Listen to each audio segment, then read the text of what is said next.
Hello and welcome to Always Take Notes. In this episode, Kassia spoke to the novelist Jeremy Gavron.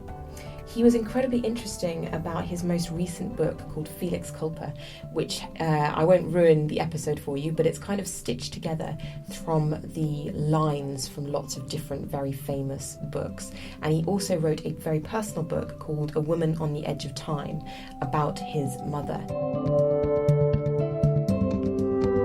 He was incredibly open and honest about his career as a writer and also about his relationships with agents, editors, and indeed his own mother. So one of an increasing number of fiction writers we've had on the show, and a really interesting episode. Thank you very much for having me in your home, Jeremy. I would first of all like to ask you about your sort of introduction into writing and how you started writing. You didn't start out as a novelist as you are now. No, although that was always the idea. For me, it was ever since I was really a small boy, I wanted to write. And my plan was always at university that as soon as I finished university I would go off to a garret in Paris and write my first novel, except when I got to my sort of final term I realised that I didn't know how to write and I didn't have anything to write. What did you study at university? English. And that didn't provide you with the answers? Well, it provided me lots of inspiration, but not to at that point to be a writer. And I actually think that most people don't really. Fiction is something that comes to you later. I think very few good novels are written before the age of 30. So I then it was my grandfather actually, who was a writer and a journalist, suggested that I do journalism, and so I applied for journalism schools and I went to the States to a journalism school in New York, and then so I spent my 20s as a journalist. And did you enjoy it? Did you find it sort of useful in any way?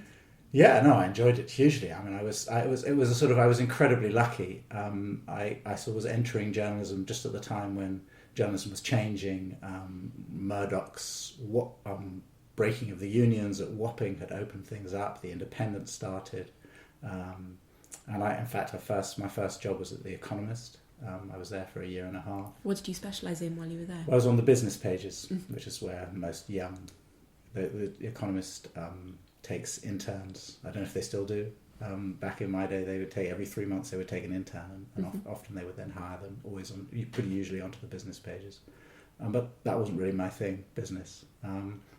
But there were just at that point lots of jobs going around in journalism, very different from today, and new newspapers starting, and then the Telegraph, which obviously wasn't my politics, but the Telegraph had basically its readers were dying, and it wasn't getting any new younger readers. So this had changed hands. Conrad Black had bought the Telegraph, and I'm talking about the mid 1980s, and appointed Max Hastings as editor, and Andrew Knight, who'd been the editor of The Economist, as managing director of Telegraph newspapers. And their idea was to bring in younger readers and to hire younger journalists.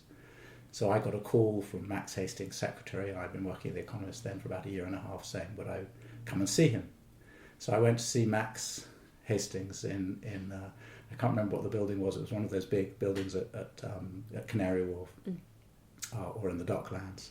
And he was in this huge office, the size of this whole ground floor of the house we're in at the moment.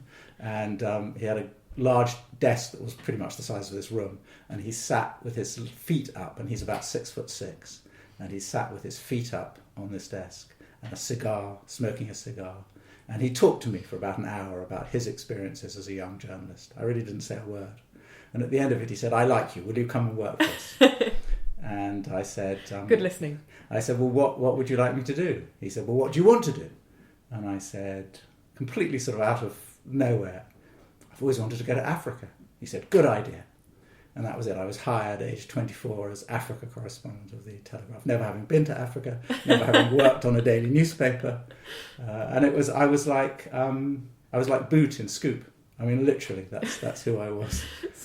So what was your first step? Having, off the cuff decided that your deepest desire was to go to Africa, what was your first step? Well, I had to finish out my time at The Economist, and then I flew out. First, the idea was that I was going to go to Nairobi and cover the main part of the continent, Black Africa, as it was known then. They sent me first to South Africa for a few months, and they had a really lovely stringer there who'd been working for them for 20 years, who sort of took me under his wing and taught me a bit about how to be a journalist, most of which was about going to the bar or spending all day at the bar and getting the news that way. So I spent a few months there, and then I moved up to Nairobi. And by that point, I'd sort of picked up enough. I'd had to learn quickly, picked up enough to be able to kind of manage myself. What was the sort of the business of being, a foreign correspondent like in those days? I mean, you said you learned pretty quickly in South Africa, but how did you apply that on the ground? Well, it was I think very very different from how it is now. Partly because the communications were very different. So there was no mobile phones.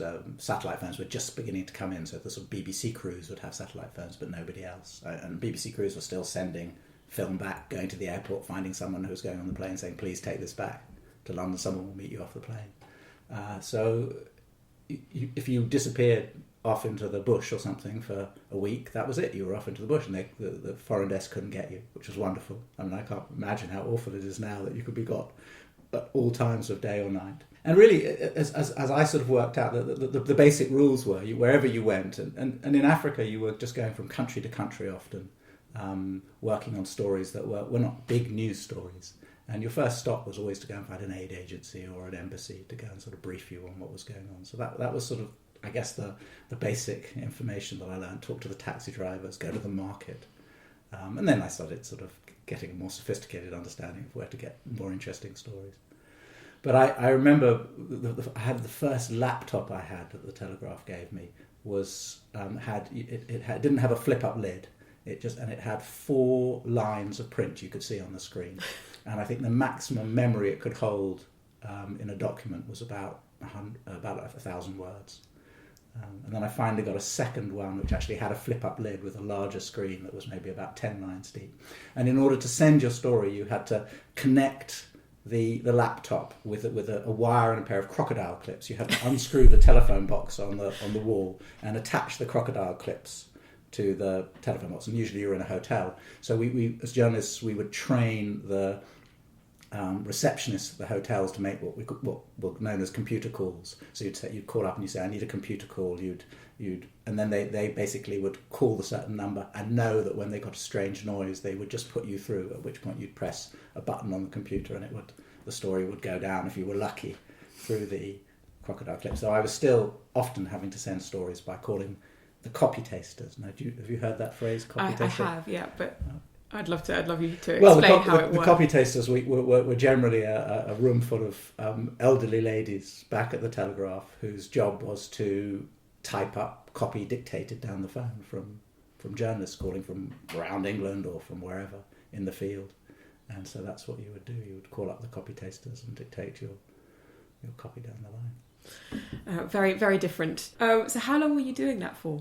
I spent 2 and a bit years in Africa, and then I was then sent to India for another couple of years. And then I came back to London.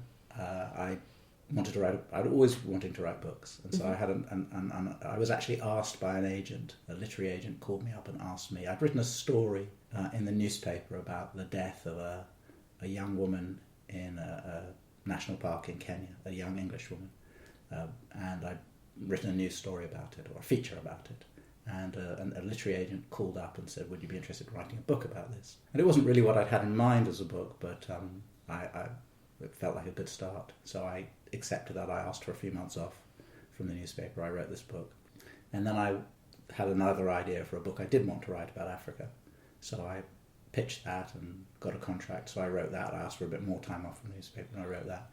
And then the Telegraph was saying, "Well, when are you going to come back?" And I said, "Well, actually now I think I'm going to quit.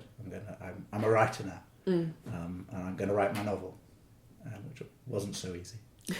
So I spent a few years before the novel came. And I ended up then working in a prison for a couple of years and doing other things to keep me going. Are you still working with that same literary agent who sort of first called you up? And can you talk a little bit more about the mechanics of being, of having someone contact you and how that relationship worked? I had actually met her. I think I'd met this literary agent. I'd gone to see her. She was another journalist literary agent, and I'd gone to see her, and so I had met her once. I'm not with her now. She sold my first 2 non-fiction books. She sold my first novel.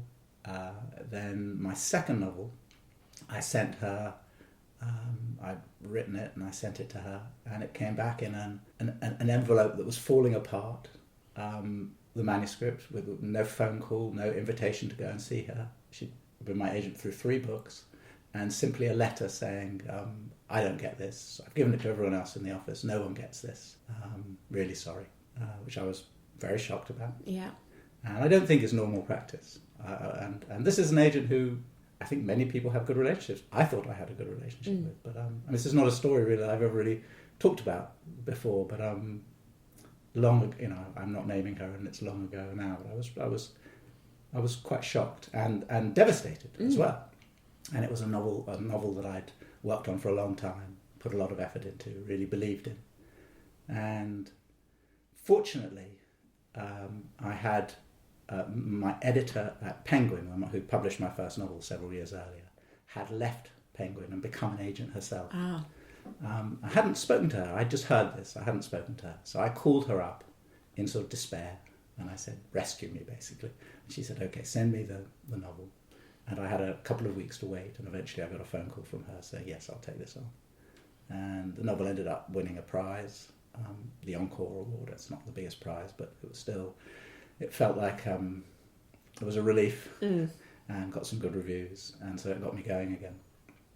Did you ever have kind of a formal splitting with that first agent, or was that letter enough for you to say, okay, I'm not going to just shelve this project and work on something else, I'm actually just going to sever the relationship? Well, she didn't say, come in and have lunch and let's talk about it, or this one doesn't work, but I believe in you. She simply sent it back. As I said, it arrived, not her fault, but it arrived in an envelope that was falling apart. The manuscript was sort of coming out of it, and this letter, which told me that not only she had disliked it, but everyone in her office had disliked it.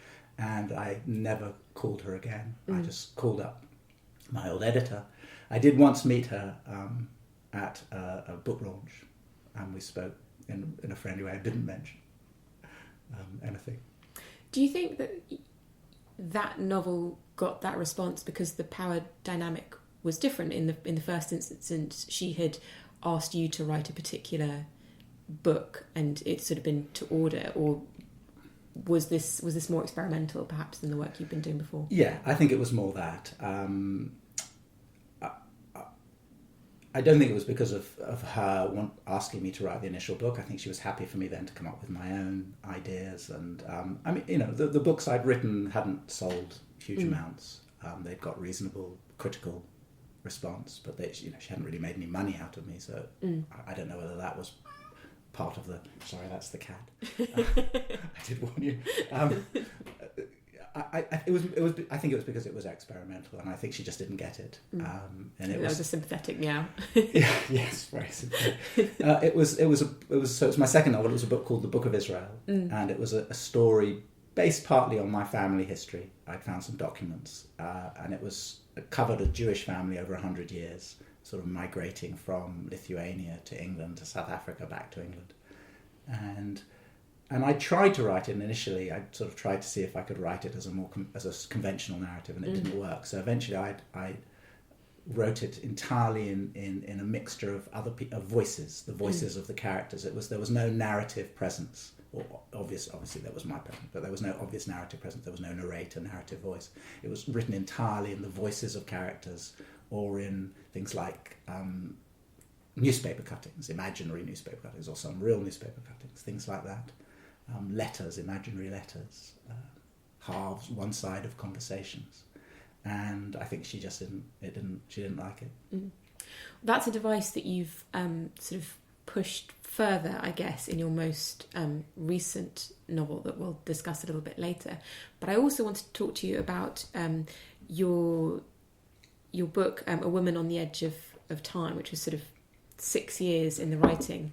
Could you talk a little bit, explain what that book is about? Well, my mother died when I was 4 years old. She committed suicide, and my father really decided that the best way to deal with that was to try and forget about her. So we didn't talk about her. He put away most of her possessions. He gave away or threw away, and her papers, and the things he did keep, a box of photographs, he hid away. The only thing actually that was kept was she'd written a book called The Captive Wife, which was an early sort of work of feminist sociology, and that was up on a high shelf. And other than that, there was really no sign of her in the house.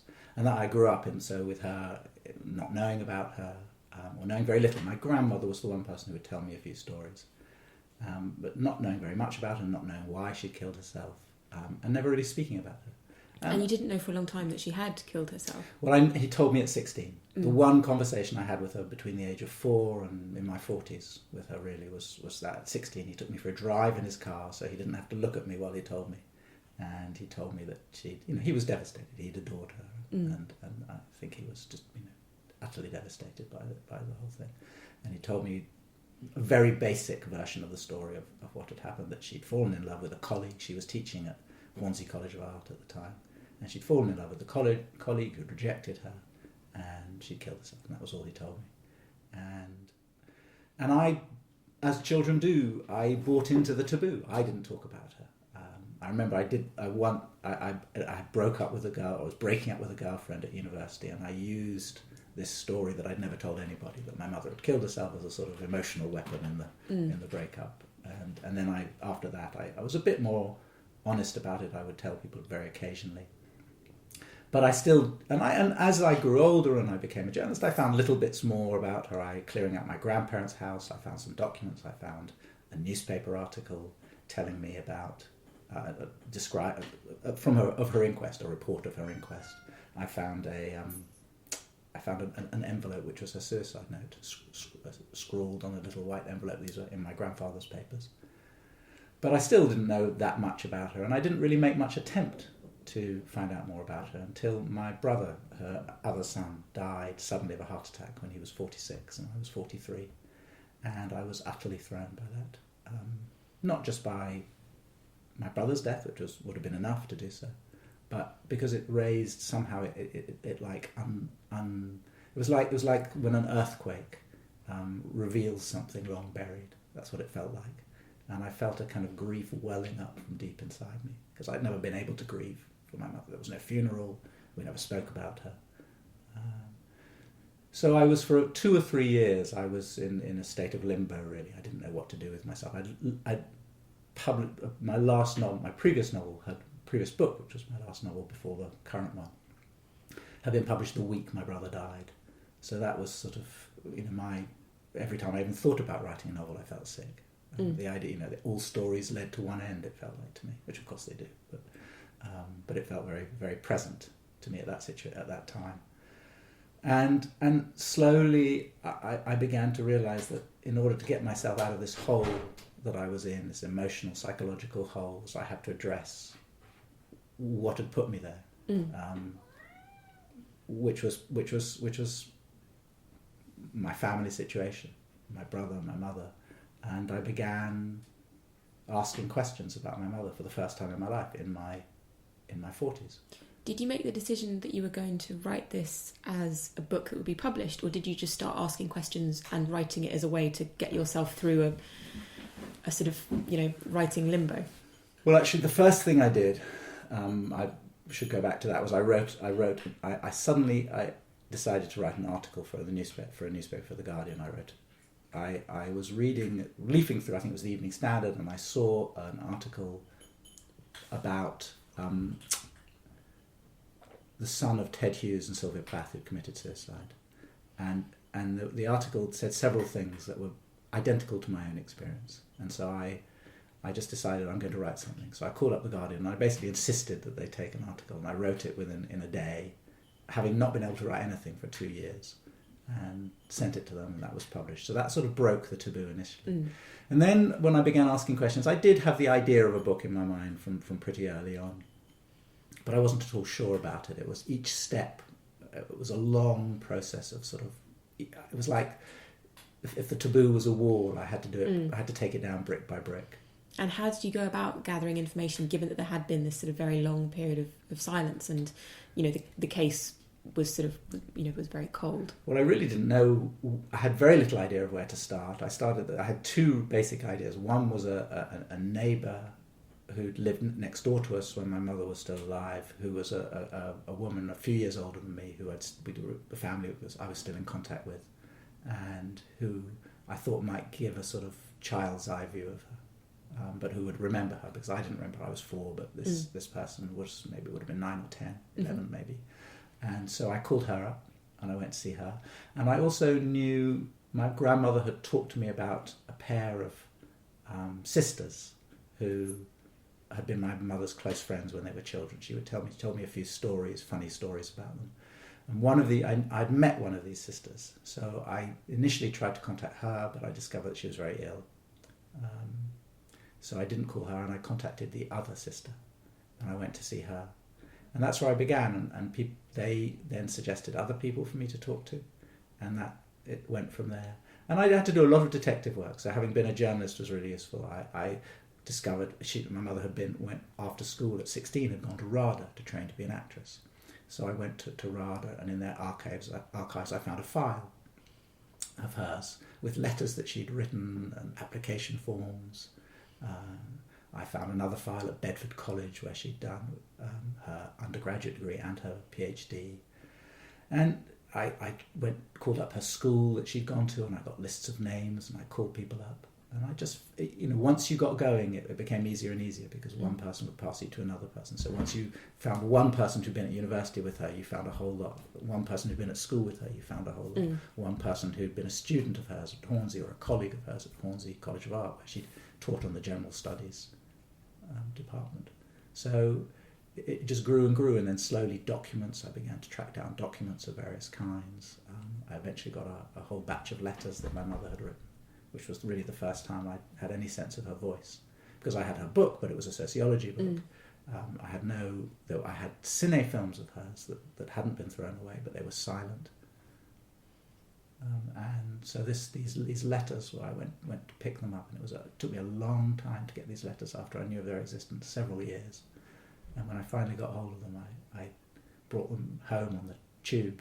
I'd gone to somewhere a few stops away from where I live, and I remember just sitting on the train reading them and forgetting where I was, forgetting the stop, and tears pouring down my face. How did you, once you uncovered this wealth of material, and of course it's incredibly personal, how did you go about organising it and telling a narrative, organising it into a narrative that would appeal to readers and kind of an audience, and imagining your audience as well? Well, that was really difficult. I struggled with it for several years. I would send in, I remember writing a first draft and giving it to my very lovely current agent, who said to me, "Look, this is a great story and I'm fascinated by it, but you haven't written a book yet." And I was really writing it for myself at that point. I was every detail meant something to me, and I had to slowly sort of mutate or alchemize from writing something which was very personal for me to thinking about how to write something for the audience. And also, I don't like prologues in books. I was trying to write the book for a long time without any kind of introduction or prologue. I like books just to start. And I realized eventually that I had to write an introduction for this story, because there were so many elements that had to be explained before I could get started. The family taboo, the background, also the fact that my mother's story was mostly a personal story, but it was also a public story because she was in a small way a public figure at the time of her death. And so when I finally managed to get it, I wrote a 3-part introduction, again trying to make it very personal. And then the other key was to realise that to write a book in which I showed the workings. So the way I tell the book is basically it's my story, my investigation. So the reader finds out things as I find them out, and I think that was what gave the book its momentum. Were you working on this sort of full time for the entire period that you were working on it, or had that initial, personal article, semi-personal article in The Guardian sort of unleashed other work and you were sort of able to get back on track as a writer? I wasn't working on it full time. No, I was teaching, as I still am. I teach in the States, although I spend most of my time here in London. And also I was working on this novel, Felix Culpa, the one that's just come out. So there would be times when I'd be working very hard on the memoir, and then I would, when it got tough, I might abandon it for a few months and concentrate on my students at various points, or go back to the novel and try and work out how to write that. I was also trying to find a way to write it, and it wouldn't work until I began to make it change. A couple of things I wanted to ask about the title of the memoir, sort of what significance that held for you and what it means. Well, actually, it wasn't the title that the book was going to have for a long time. The book went through a variety of different titles, and the main title I had for a long time was The Secret House, which is a line from Antony and Cleopatra, when Cleopatra, considering suicide, talks about the secret house of death. And it felt like an appropriate line because of that reference to Cleopatra and suicide, but also because I'd grown up in the secret house, in a house with secrets. But then when the book was bought, and the publishers and in fact my agent didn't like that title, so they said, come up with something else. And this was quite at the last minute, and I didn't really have any other ideas, but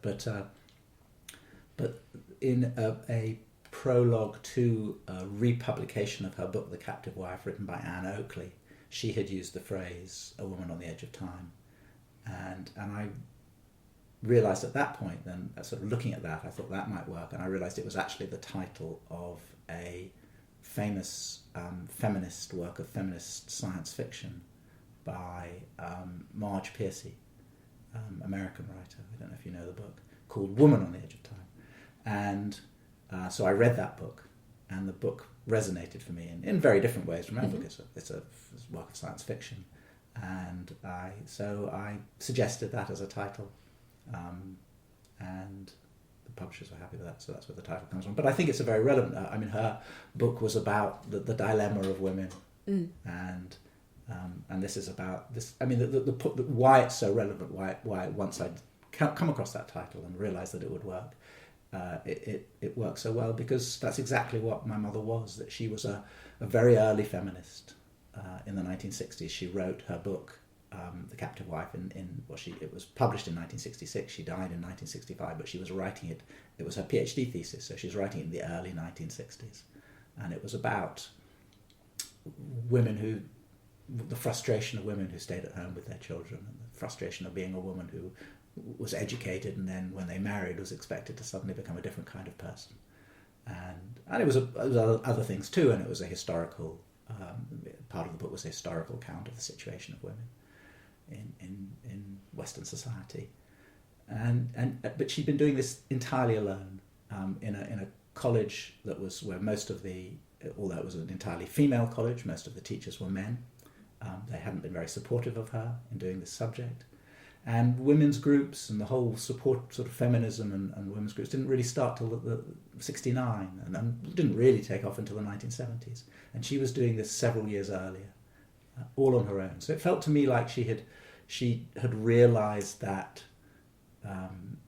the world she lived in wasn't right. And the 60s was beginning to dangle things in front of women, the possibility that the pill, liberation, was beginning to dangle the possibility of greater freedoms in front of women. And yet it wasn't really delivering, certainly not in the first half of the 60s, not until later, really until the 1970s. So she'd left the old country, and the new country didn't exist yet. So she was a woman on the edge of time. And in a way, her response was a problem-solving one. Yes, that's one way of putting it. Her response, obviously there were a whole lot of different factors, as in any suicide. There was the social situation of women, which I think was. I think the thing was that she had been interviewing. She interviewed 96. She'd set out to interview 100. She'd only made 96 women like her in their 20s with young children, and all of whom had been talking about various degrees of frustration and despair and difficulties in their lives. And then when her own life fell apart, it was as if sort of, what did she have to fall back on? She'd spent several years talking to women about how difficult their lives were, and when her own marriage fell apart, when an affair went wrong that she was having, that she was trying to sort of find a new way forward. I think there wasn't much for her to fall back on. I find it interesting that at the same time that you were writing this intensely personal story, you were also working on your new novel, Felix Culpa, which I'm sure will have a much more eloquent way of explaining the device, but to me it's sort of a tessellated mosaic of lines from different authors. Was that always the device that you had in mind? No, it came relatively late in the process. I began the novel actually before the memoir, and I think it's also a detective story. It's also a story about a writer investigating the mysterious death of a young person who they didn't know.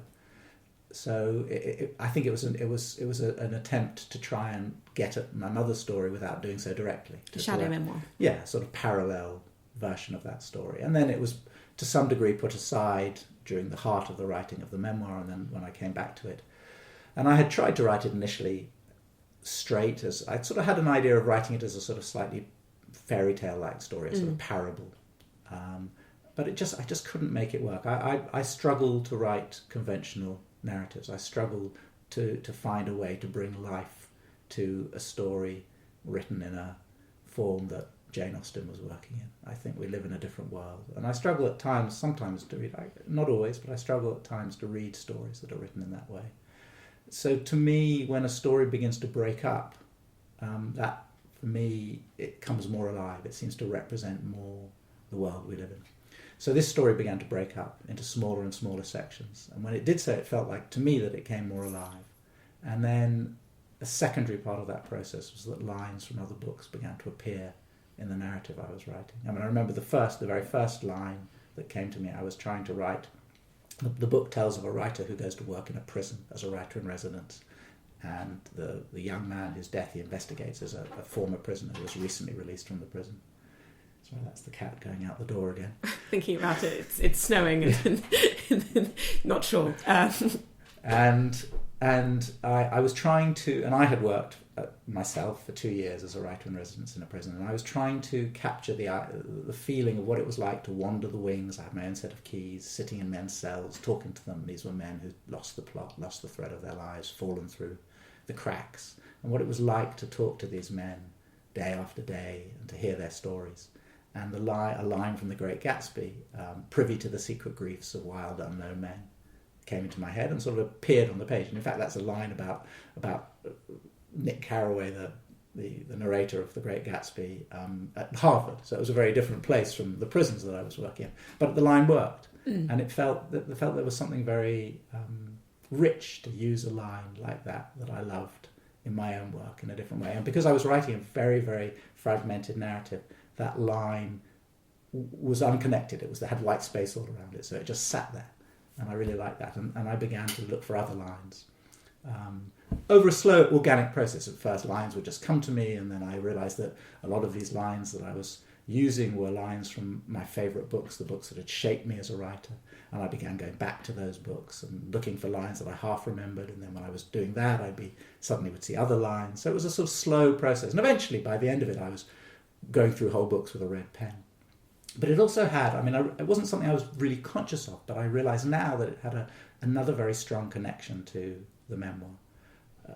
I had, not knowing my mother at all, I'd had to construct her story out of the fragments of memories of I spoke to about 70 people who'd known her. And we were talking about a period 50, 60, 70 years earlier. So they didn't remember much. So each person would tell me maybe one thing, one small story or one fragment or one piece of information. And I also found documents as well that had small pieces of information. Because most of her papers had been thrown away, I found that one batch of letters. But mostly I was finding a line in other people's letters or a few mentions of her in other people's diaries that they dug up and shared with me. So I constructed that story out of fragments, a multiplicity of voices, the fragments of a multiplicity of voices.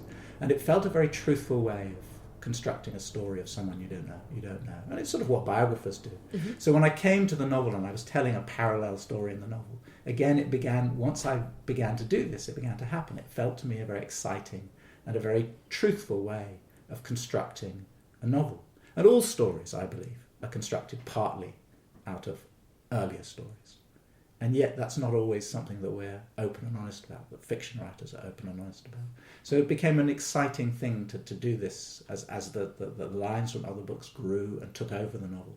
It became a very exciting process, both reading all these wonderful books that I loved, rereading them and stealing their lines, but also embracing, celebrating the idea of influence in a way that I'm not sure any novel has ever done before, to the extent that this has done.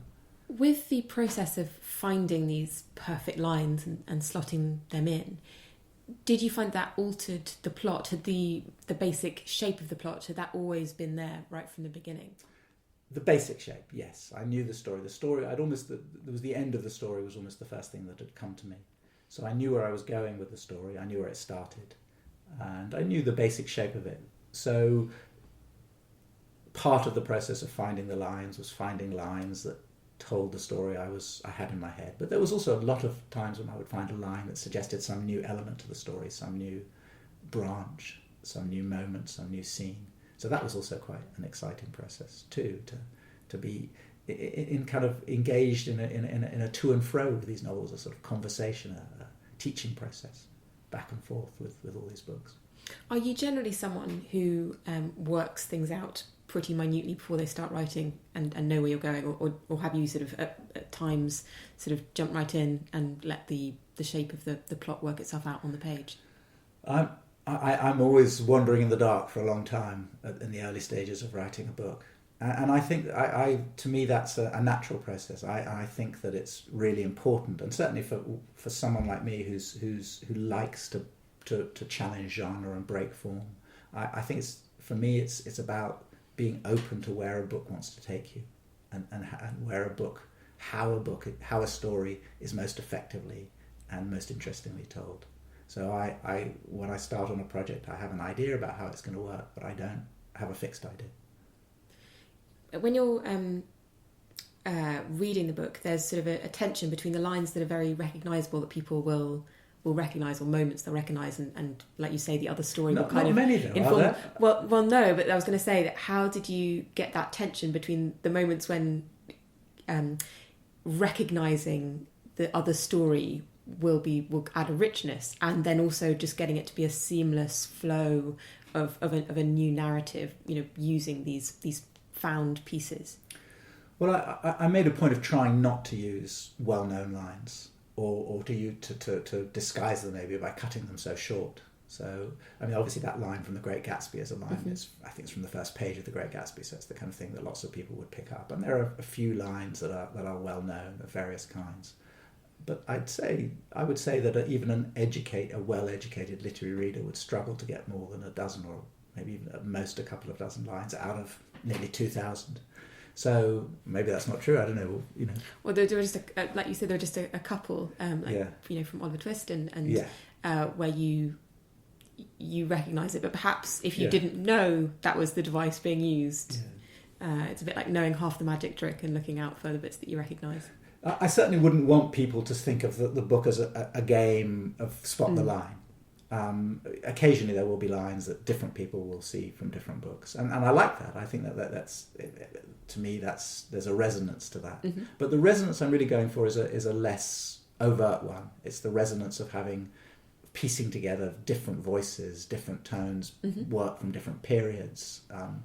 There are lines in French, in Italian, in German, in Spanish, and lines from different periods. So with a very different kind of language they're using, and that was the challenge, was to piece those together into if not an entirely seamless narrative, then a flowing narrative.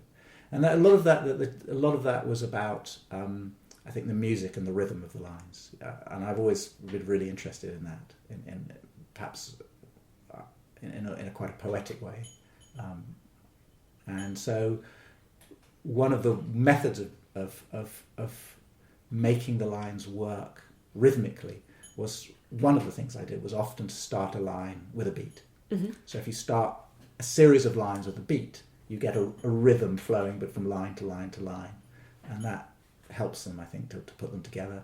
Also to cut the line, cut the beginning of lines, so cut pronouns, maybe cut verbs, adjectives, start a line in the middle.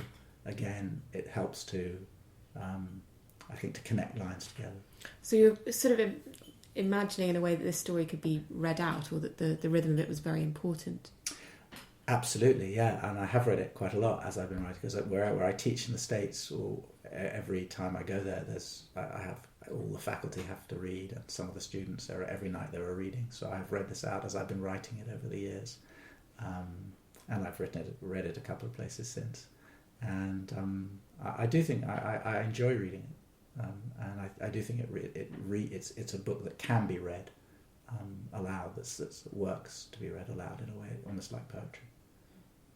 So, with the in a way, your narrator, although he's not really a narrator because it changes from first person to third person, this writer is sort of is struggling in some ways to find his story. Is that again a device that you're very consciously using at this moment when you were struggling yourself? Yes, I mean, I think that was one of the impetuses for the novel, that that I was struggling as a writer, and that I found a way out of that by investigating my mother's story, and so the writer's doing the same kind of thing here. But what was interesting was to build that into the story. So and build into the story the collecting of lines, the collecting of fragments. So the writer himself, he doesn't talk about, to the extent that it's done in the book, about constructing a story out of lines from other books. Although he, that to some extent he does talk about that. He talks about how he's lost the ability to read and to write, except in a fragmentary way. He starts keeping a notebook where he writes down fragments that of graffiti, things he overhears, and then he starts reading books and picking lines out from them, not necessarily at first to construct a narrative, but just to find meaning, to find a way back into sort of thinking about ideas and stories. And so that the way that the book is written is connected in the story to the way that the character goes about investigating the story of the dead boy. I've got kind of one more question about this novel, and then I'm going to move on to kind of more the nuts and bolts of your life as a writer. But the question that I have is sort of in response to a recent article that you wrote for The Guardian, and it involves a rather ugly word, plagiarism. And you yourself talked about stealing lines, and it's clear that you have quite a lot of opinions on this, on the borrowing or stealing of work, and could you talk a little bit more about that? Well, the article in The Guardian in the print section, the title was "The Borrowers."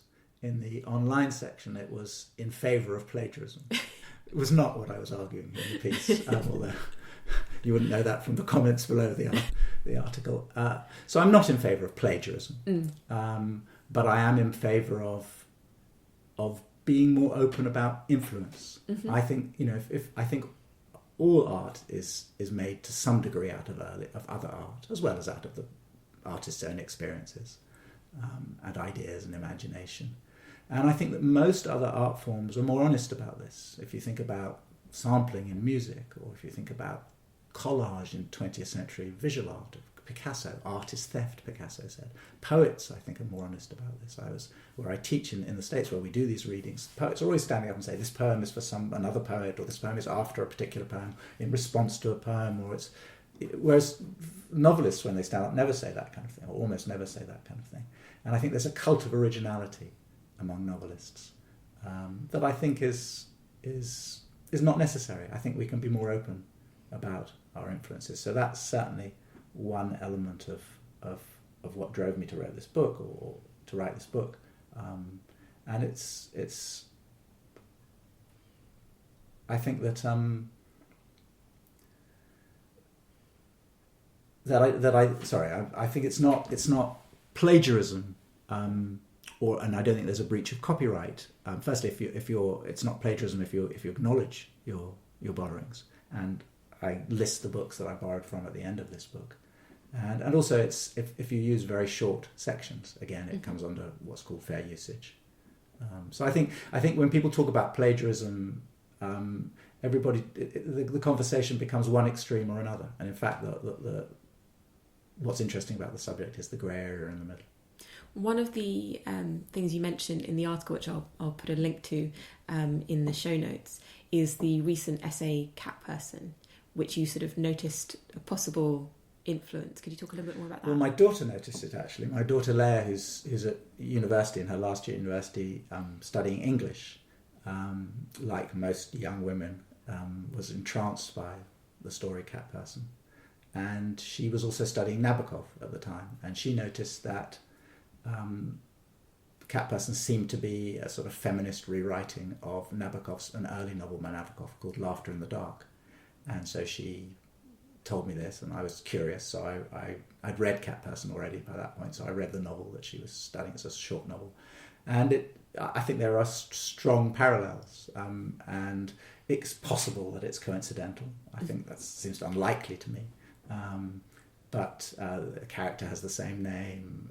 Both are about a young woman named Margot who meets an older man in a cinema, starts an affair with them, and there are other parallels of details. And I'm not saying that remotely as a criticism. I think it's brilliant, and I think it's great fun to find out, to notice those kind of things. And I think a lot of writing is not just influenced by other writing, but is in conversation with that other writing. Nabokov obviously is, as the author of Lolita, it's the most famous literary story of sexual abuse, and here Rupenian was writing a story from the other side, a story from a woman's point of view about an unpleasant affair with a man. So I think it makes it even more interesting. I think it makes it fascinating, and I'm amazed that no one else has noticed or thought to write about that connection. So a final thing is about, like I said, the sort of nuts and bolts of your career. Obviously now you've written 6 books, and you're also doing your teaching. There's been a lot of reporting recently about how novelists and writers' incomes in general have dwindled over the past sort of couple of decades. How do you make it work financially? Are you able to live off the proceeds of your books? No, I mean I teach. My wife works. Both of our parents, all of our parents, my wife and my parents are dead, so some money came to us that way too. Mm-hmm. So we're fortunate. But no, I think it's writers get paid very little except for the top few, and I think I'd probably have made more money working in McDonald's, and the amount of time for the amount of time I put into both these last 2 books. There's also sort of something that's come up a lot when we've spoken to writers and also people in the publishing industry is the desire to kind of earn out advances, and advances in themselves are problematic. Do you have thoughts about the advance system and whether it can be gamed by slowly earning out? Or well, the advantage of a small advance is that you can earn it out.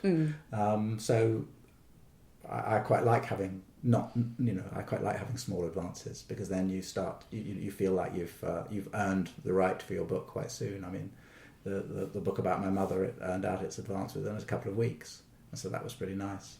And then so everything it earns beyond that is money you get. I mean, I think that the thing about advances, they can be very important for some a young writer who doesn't have much money, to sort of help them, maybe if they get that advance while they're writing a book, maybe a non-fiction book. You don't usually get an advance ahead of time for a novel, so it can be very important then. And if you're getting £3,000, that's not going to last very long. I think also it's the other important thing about Advance is their commitment by a publisher. So if a larger publisher who does have money, if they give you a decent advance, that's a commitment. You know that they're going to publicise the book and work hard to do it. But my own publisher is a smaller independent publisher, extremely good publisher. They don't pay large advances, but that doesn't stop them working incredibly hard and very effectively for their books. Because you talked at the beginning about your you having worked with a publisher at Penguin, and now your publisher is Scribe. Have you found that a difference between working with sort of larger and smaller publishers? Definitely. My books have been published by Penguin, by HarperCollins, and by Simon & Schuster. And the last two books, my sixth and seventh books, have been published by Scribe, who are originally Australian. They're a proper small literary publisher. I know everybody who works in the company, and it's all very personal. And it's been a hugely better experience.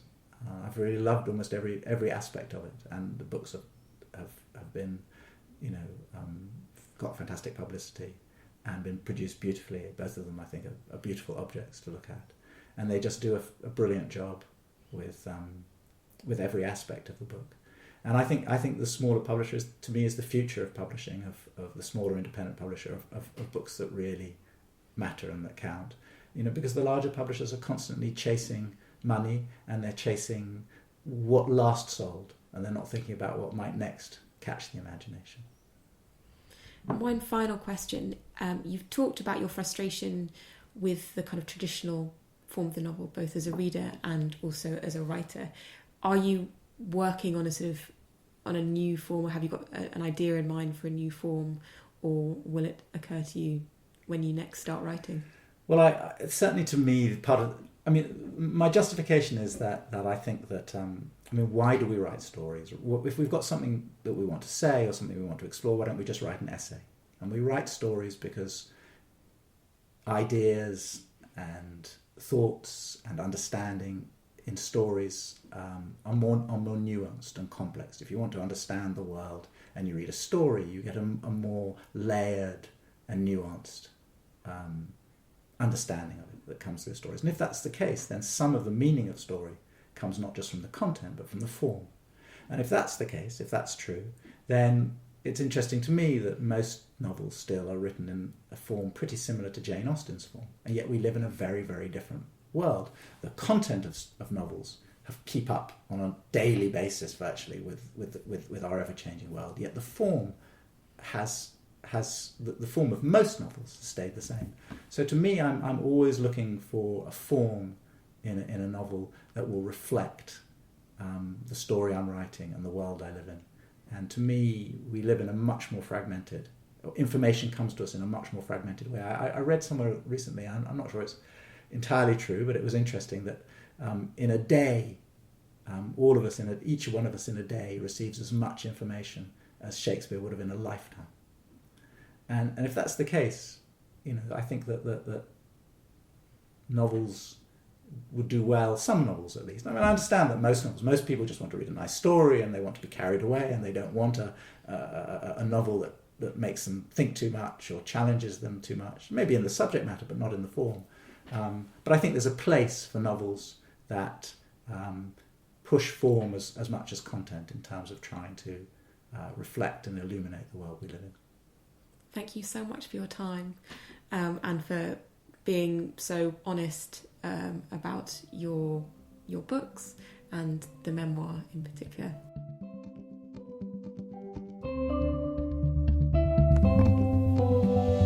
Hello, it's us again with an update from our lives. Kassia, what's been going on? Well, I think first we should mention that we are recording this while we're both guests at a wedding, and we have snuck off, and we're in essentially a cupboard that we've managed to find in this wedding. So apologies for the echoiness.